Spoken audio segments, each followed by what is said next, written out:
and welcome back to my channel. Bonsoir et bienvenue sur ma chaîne. My name is Muriel, and in this list I will be ranking my top 10 all-time favorite non-speculative novels and or series of novels. Indeed, I've decided to extend my little duology of favorites lists of videos into a trilogy so as to include all the non-speculative fiction I've enjoyed and or adored along the years. To be clear, by non-speculative fiction, I mean anything that isn't SFF, i.e. fantasy, science fiction, horror, dystopian, alternative history, weird fiction, things like that. So think rather literary fiction, historical fiction, thrillers, mysteries, and even erotica. The disclaimer I put at the beginning of my other two list videos definitely applies for this one as well. It was hard to come up with a list of all-time favorite sci-fi and dystopian novels past the 2 or 3 top all-time favorites. It was even more difficult to do this for the fancy list, and it was 100 times more difficult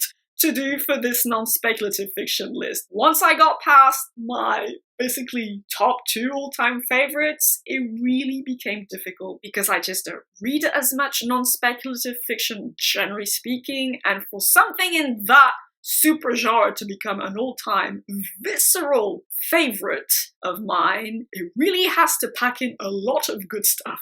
Number 1, however, was ridiculously easy for me because it's one of my favorite novels of all time period, and once again, if you've been following me for a while now, you'll know what this is going to be. Obviously, it's Lolita, written by Vladimir Nabokov. It's one of the few novels I've actually read through 3 times now. A Song of Ice and Fire is actually the other one, and I mean, you all know what this is about. I think it's one of the most beautiful books ever written in the English language, despite its dark subject matter. There's a lot of deep theming, actually, a lot of deep psychological analysis of character as well. It's sad, however, that, pop culture has taken perhaps the wrong things out of this novel. It's not the fault of the author, though, I'll always contest that, but yes, that is also an undeniable fact. And so at number 2, I'm going to put Putney by Sofka Zinoviev, which isn't entirely unrelated to something like Lolita, because I call this a Lolita-responsive narrative. For more info and context about that, I would direct you to my review for this, my review for Lolita, my Dark Vanessa, a couple of videos I've done discussing all those novels, if you're interested, of course. So Putney is a favorite because it just is very personal for me. It resonated with me in a very personal and painful way. Of course, it's very well written as well. I think there is excellent character analysis as well. It's an important story with important themes, but more than anything else, it's just very personal.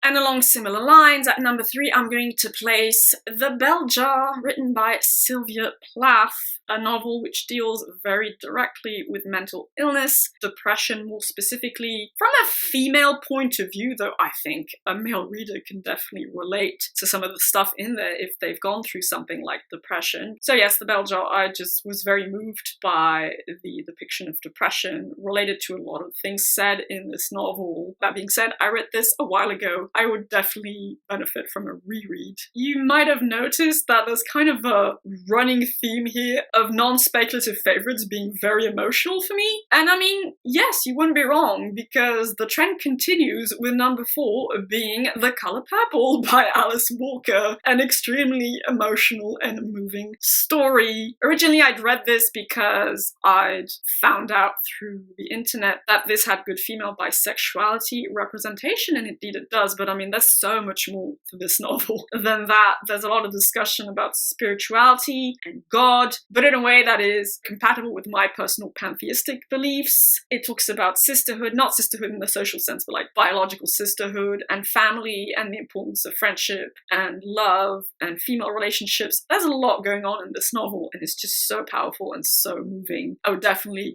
highly recommend this. It just shattered me, in a good way though, without spoiling anything. It shattered me in a good way, so yes. This for number 4. Changing gears now somewhat. At number 5, I'm going to put Henry and June by Anais Nin, and this will kind of work as a representative for all of the fiction I've read by Anais Nin, including her erotica. This book, however, isn't specifically erotica. There is erotic writing in it, but it's extracted from some of the diaries of Anais Nin, or is it a novelized version of that? I can't remember exactly. But so yes, I mean, I had to acknowledge Anais Nin on this list because she is my favorite erotica writer of all time. I haven't read a lot of contemporary erotica, but I've delved quite a bit in classical erotica written a while back, so make of that what you will. But Anais Nin just always stood out to me as someone who could write extremely sensually and beautifully and elegantly, mixing love, pleasure, sex, desire, all these things together in such a beautiful and inspiring way. However, I definitely do need to revisit her writings now that certain things have happened in my life. And in fact, I plan on rereading this specifically in December, so we'll see what I make of it. But as of now, as far as I remember, yes, she is one of my favorite non-speculative writers of all time, or at least the things I've read written by her are favorite pieces of literature, broadly speaking. So number 5, I'm somewhat confident about this, but it could change in the future. So at number 6, I'm going to put Jane Eyre by Charlotte Bronte this time. Well, I mean, it's written on the freaking cover, but this time I remembered because I always get her mixed up with Emily Bronte. Shame on me, I know. So yes, Jane Eyre, probably, I guess, also just my favorite classic, or I mean, non-SFF classic as well. I feel reasonably confident putting it on this list because I just remember enjoying it quite a lot. I was, I think, happily surprised actually. You know, in high school, I obviously mostly read classics of French literature, so all of the classics of English language literature I've read since then, or I mean,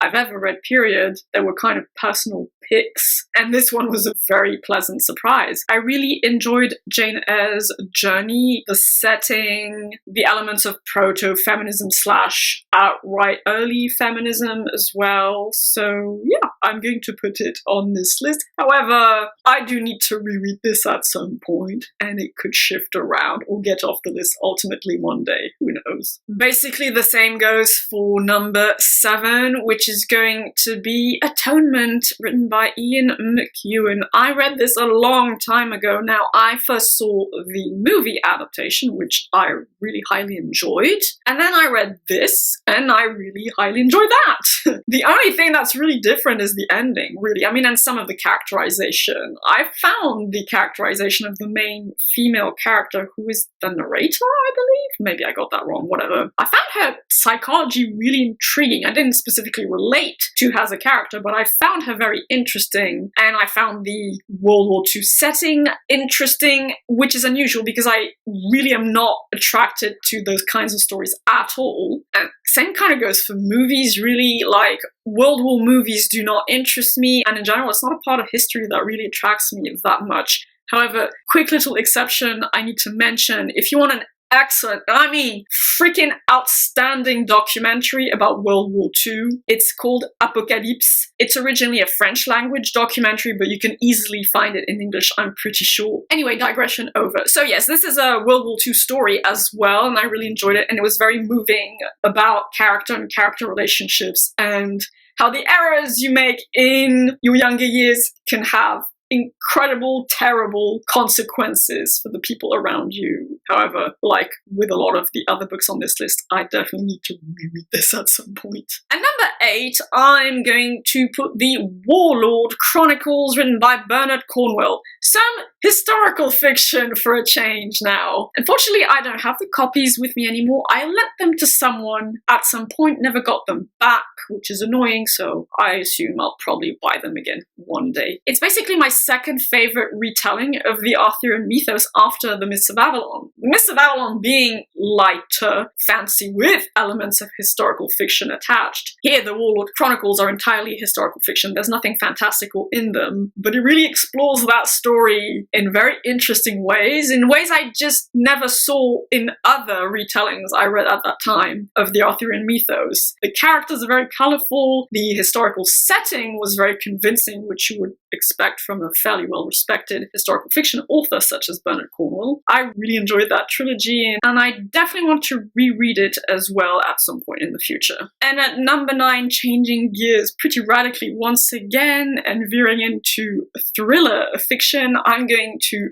put the Millennium Trilogy written by Stieg Larsson. And I'm aware that it's not technically a trilogy anymore, but I mean, the following books were written based on notes left posthumously, whatever. I've just read the original trilogy written by the author while he was still alive, I think. So yes, the Millennium Trilogy, which is one of the only examples of thriller fiction I've ever read, to be perfectly honest. I'm really not well versed in that genre at all, compared to my parents, for example. But I really enjoyed that trilogy. I thought it was gripping, and I mean, yes, I kind of had a crush on Lisbeth Salander. I'm not gonna lie. I freaking love that character and her relationship with some of the other main characters as well. I've never seen the Swedish movie adaptations. I definitely should at some point. I did see the David Fincher adaptation of the first novel, which I thought was really good. I'm really miffed that they never followed up with volumes 2 and 3. That's too bad. When it came to my top 10 favorite sci-fi and dystopian list, when it came to my top 10 favorite fantasy novels list, I stated that nothing on those lists was below an 8 out of 10 rating in my personal rating system. I'm afraid I have to break that rule for this list because otherwise I literally wouldn't have had anything to put at number 10 for non-speculative fiction. So at number 10, I'm going to put My Dark Vanessa, written by Kate Elizabeth Russell. Again, I've talked about this book way too much already on my channel. It's not technically an 8 out of 10 for me, it's a 7.5.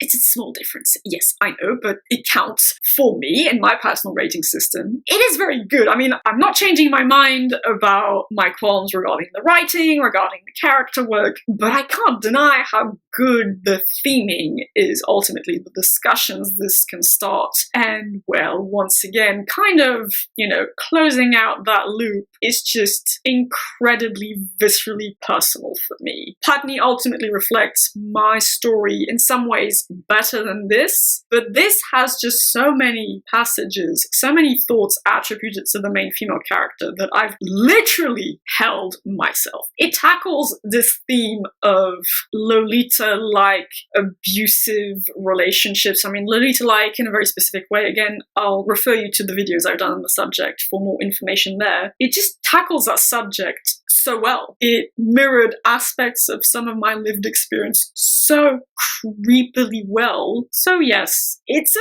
favorite in a way, I guess. I mean, it is and it isn't because of the story, but in any case, it will definitely always remain a very impactful novel in my life. More perhaps specifically than a favorite. But since I don't have anything else to put in number 10 on this favorites list, I'm putting My Dark Vanessa. So that concludes this list ranking my top 10 all-time favorite novels and or series of novels in the non-speculative super-genre. If you've read any of the novels and or series of novels I've mentioned and would like to share your thoughts and or feelings about them, please do so in the comments down below. You're more than welcome. But in the meantime, I wish you a lovely day, evening, or whichever time of day you prefer. Do take good care of yourselves, and I shall see you all again reasonably soon in the next video.